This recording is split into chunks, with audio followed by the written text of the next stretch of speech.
तर नमस्कार मित्रांनो, आता बाहेर चालू आहे पाऊस आणि एवढ्या पावसात पण गुरांना चरायला तर जावंच लागेल, कारण गावरान गुरांना घरी खायला नाही ठेवलं आणि बाकीचे आपले घरी राहतात ना हे गुरं, तर ह्यांना आत पण खायला ठेवलेलं होतं.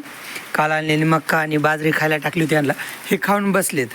ह्यांची काय अडचण नाही, ह्यांना पण पाणी पाजायचे, पण सध्याला बाहेर पाऊस चालू आहे ना, मग पावसामुळं पाणी पित नाहीत. म्हणजे आपल्याला गुरं हौदावर न्यावं लागतात, मग हौदावर नेले ना भिजले की मग पाणी पित नाहीत, तर त्याच्यामुळे ह्यांना बसून दिले, थोड्या वेळाने पाणी पाजायचे. आणि आज अर्धा पाऊण तास झालं पाऊस चालू आहे, 10 वाजल्यापासून पाऊस चालू आहे. पण आता चालू पावसातच ह्या गुरांना आता चरायला लावायचे, तर मी ह्यांच्या गळ्यात लाकडं बांधून घेतो, चरायला जातील. का ग राणी लय चोळाची सवय, सारखं माणसाकडे तिथे काय झालं की चिपडे आलेत का रे डोळ्याला. आम्ही इकडून बघू दी, थांब ना, थांब. आलेत राव, थोडे चिपडे आले डोळ्याला तिच्या. आता पावसात धुवून निघते ते. राणे लय चोळाची सवय हिला, राणीला. थांब इकडं, थांब थांब थांब ना, जाऊ दे. ए मार तू काय येडच आहे सरजे. देवशेने चल चल चल तिकडे. हे काबरी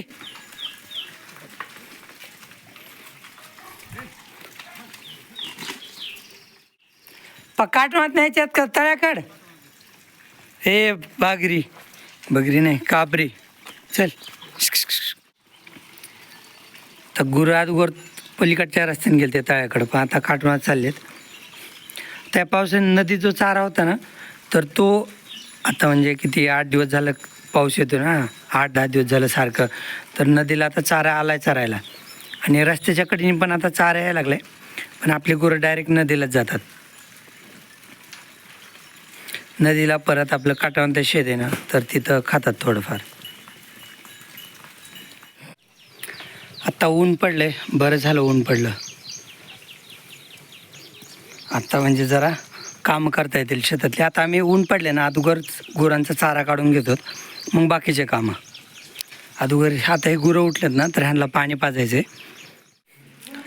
तर नमस्कार मित्रांनो, आपले आंबे इथं आहेत का. आपल्याला गोण्या कमी पडल्या ना, तर त्याच्यामुळे मी माझ्याकडे गोदाडे टाकलेत आंब्यावर. उघडाचे नको रे, त्याच्यातली गरमी कमी झाली ना, मग पिकायला वेळ लागतो त्यांना, त्याच्यामुळे त्यांना गरमीतच राहून द्यायचे आंब्याला. पण आपल्याला गोण्या कमी पडल्या ना, तर त्याच्यामुळे गोदाडे टाकलेत आंब्यावर. आणि दुसऱ्या बाजूला पण आपण आंबे ठेवलेत, ह्या रूममध्ये एवढेच ठेवलेत, कारण की बाकी इकडे जागा लागते आपल्याला वापरायला.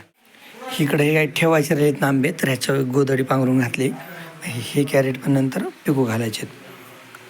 सध्याला जागा कमी पडते आणि पाऊस आलाय ना, तर त्याच्यामुळं आपल्या शेडमध्ये आता आपल्याला ठेवता येणार नाहीत आंबे. 15-20 मिनटं ऊन पडलं की लगेच परत पाऊस चालू झाला, थोडा थोडा. तर पाऊस उघडलाय, मी आलोय करवंद घ्यायला. इकडे करवंद आहे.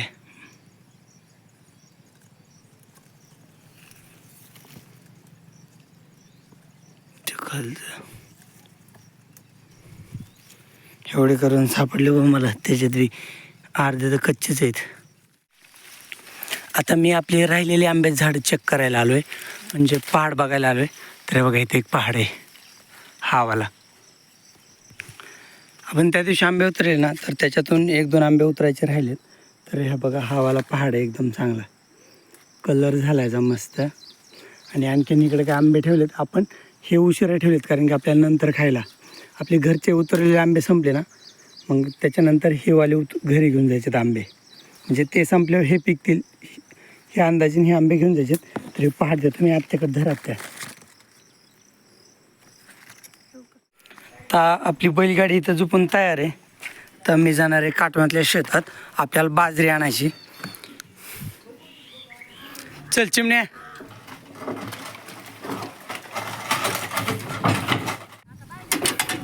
मी आलो आता बैलगाडी घेऊन काटवातल्या शेतात. थांब रे बैला, एक थांब थांब चिमणे थांब. तर आपली बैलगाडी इथंच उभा राहून देतो. बैलगाडी उभा राहताना कासरीत ना थोडीशी टाईट करून इथं असे गोल राऊंड मारून ठेवाय. आता बैलगाडी तो उभा राहून देतो आणि तुम्हाला बाजरीची गंमत सांगतो. मी बाजरी न्यायला आलो आहे, तर कशामुळं बाजरी न्यायला आलो आहे ते पण तुम्हाला सांगतो. तर आई इथं कापते बाजरी आणि इथून वरची आईने बाजरी कापली. मग तुम्ही म्हणाल ह्याच्यात कणसं तर आपण कापले नाहीत. आणि हे बघा ह्याला कणसं वगैरे सगळं व्यवस्थित आलतं आणि बाजरी पण लय मस्त आलते हिला. पण 15 दिवस झालं म्हणजे कंटिन्यू रोज थोडा थोडा पाऊस पडतोय आणि सारखा पाऊस चालूच आहे. तर त्या पावसाच्या गडबडीत ना आपल्याला कापायला जमली नाही बाजरी आणि पाखरांना इतका धुमाकूळ उडीला ह्याचा की तुम्हाला दाखवतो आहे बघा. ह्याच्यावर इथं मधमाशात बरं काय कणसावर, पण हे कणस आहेत ना तर ह्याच्यात बाजरी आलती आणि हे कवळं कणीस आहे ह्याच्यात बाजरी आहे, पण हे परिपक्व कणीस ह्याच्यातली सगळी बाजरी पाखरांनी खाल्लेली. तर त्याच्यामुळं आपल्याला एवढं मोठं नुकसान झालं आहे बाजरीत. कारण की बाजरीत आपल्याला ह्या काहीच होत नाही. म्हणजे आपण थोडेसेच कणस कापून घरी नेलेत, तर ते पण मी तुम्हाला दाखवून 2 कट्टे होतील आपल्याला बाजरीचे त्या कणसाचे. पण हे अर्धी बाजरी ना तर ह्याचं आपल्याला काहीच होत नाही आणि ह्याचं आपल्याला एक पण कणीस कापायचंच नाही, कारण की पाखरांनी ह्याला काही ठेवलंच नाही. हे बघा इथं एक कणीस आहे, ह्याला बाजरी राहून दिली पाखरांनी, ह्याला तोडून मी हातात घेतो. हे बघा ह्याला बाजरी राहिली फक्त आणि ते पण वरचं पाखरांनी खाल्लंच आहे आणि ह्याला खायला चालूच आहे पाखरांचं. मी जर 2 मिनटं शांत बसलो ना इथं सगळा पाखरांचाच आवाज येतोय. तर ह्या झाडावरती सगळीकडे पाखरं आहेत ना, तर ह्याच्यामुळे हा बघा ह्या कणसात एवढी बाजरी बाकी या कणसात कुठं बाजच राहिली नाही. आणि या बाजरीला मी किती झटलो होतो, ऐक ना बैल आली अलीकडे आहे. ह्या बाजरीला मी इतकं झटलो होतो ना की इतके उन्हाचं दारे धरले. मी 5-6 वेळेस आपले काळे पाईप आहेत ना तर आपल्या गोठ्यावरून इकडे आणले होते बाजरी भिजवण्यासाठी. परत इथून बाजरी भिजून झाली की तिकडे न्यायचे ज्वारी भिजवायला. एवढं मेहनत केली आपण. यावर्षी ज्वारी पेरली नव्हती म्हणून म्हटलं बाजरी खायला होईल, त्याच्यामुळे आपण उन्हाळा बाजरी पेरली होती. पण पावसाने इतका ऐन टायमावर आला ना पाऊस, सगळा टाईम टेबलच बिघडवला पावसाने. मग पाऊस आला परत 10-15 दिवस कंटिन्यू राहिला पाऊस, तर मग ते पावसाच्या ह्याच्यात आपल्याला बाजरी कापून घेतली नाही आपण, मग पाखरांनी सगळी खाऊन टाकली. बघा एवढं मोठं नुकसान झालं. म्हणजे सगळं नुकसान सगळं म्हणता येणार नाही. आपण आता गुरांना चालवलीच खालची बाजरी, पण फक्त आपल्याला वरची जी बाजरी होणार होती ना मेन बाजरी, तर ती मेन बाजरीच आपल्याला झाली नाही, कारण की कणसं सगळे खालीच आहेत, ह्याच्यात बाजरीच नाही. हे बघा इथे एक कणीस आहे बाजरीवालं, पण हे पण पाखरं सध्याला आहेत बरं का बाजरीत. पाखरांचं चालूच आहे बाजरी खायला.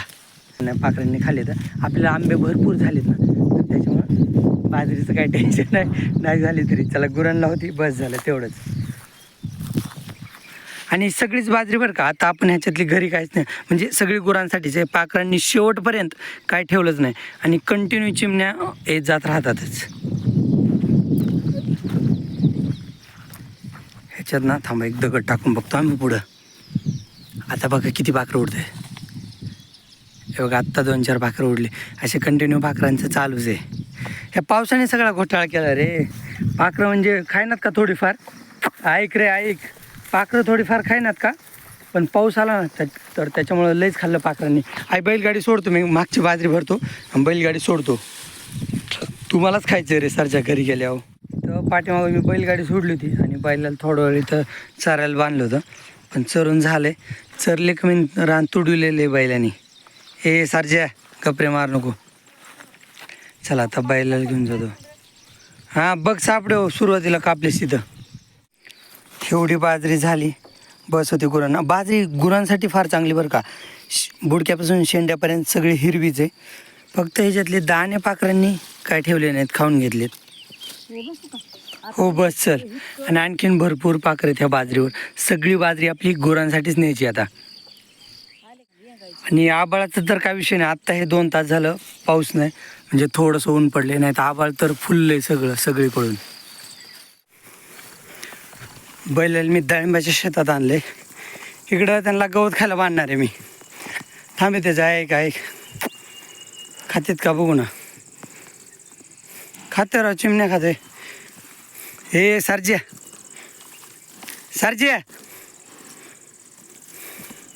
चला चिमण्याला तर बांधतो. आता चिमण्या खात नाही बरं का, कारण मी सरज्याला तिकडच्या शेतात बांधले गवताच्या, त्याच्यामुळे सरज्या तिथं खातोय आणि हे चिमण्या खात नाही. चिमण्याला बी तिकडं खायचे. आता बसतोर त्याला इकडचं खायचं होतं गवत, आता सरज्याला तिकडं बांधले ना, तर त्याच्यामुळे चिमण्या खाय ना. ये चिमण्या चल इकडे ये.